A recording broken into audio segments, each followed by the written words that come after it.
మీ మీ మీ department మీరు పని చేసుకుంటారు. కానీ మంత్రివర్గంలో ఎప్పుడు చూడని అనూహ్యమైన పరిణామాలు చూస్తున్నాం. ఒక లిక్కర్ ఇష్యూ సంబంధించి ప్రిన్సిపల్ సెక్రటరీ మీద స్వయంగా మంత్రే లేఖ రాయటం. ఒక మంత్రి ఓఎస్డీ మీద విపరీతమైన ఆరోపణలు రావటం. ఓ మంత్రి ఓఎస్డీ ఎవరికో వెళ్ళి గన్ను పెట్టారని బెదిరించారని చెప్పాను. ఇవన్నీ చూసిన తర్వాత బీఆర్ఎస్, మీ ప్రత్యర్థి పార్టీ బీఆర్ఎస్ అంటూ ఉంది, మంత్రివర్గం కాదు ఇది దండుపాళెం బ్యాచ్ అని.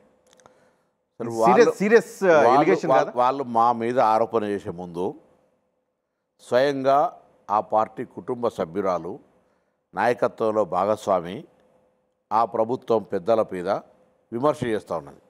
కవిత గురించేనా మీరు అనేది? అంత విమర్శలకు ముందు జవాబు చెప్పినాక ఇటు మాట్లాడాలి. కవితను ఆడిస్తుంది అంతా కాంగ్రెస్ పార్టీ అని. మరి మళ్ళీ అట్లా కూడా మీరే అంటే మనం ఏం చేస్తాం? నేనంట్లా వాళ్ళు అంటున్నారు. అది వాళ్ళే అంటే ఎట్లా మీడియా అట్రాక్షన్ ఎక్కువ.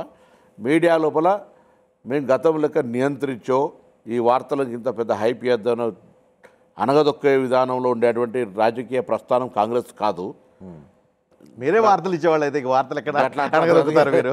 వాళ్ళేమో ఆ వార్తలు ఉదాహరణ కొన్ని సంఘటనలు చూస్తే, ఒకరోజు మందకృష్ణ మాది గారు అరెస్ట్ అయ్యారు, తెల్లారి ఇంత వార్త లేదు.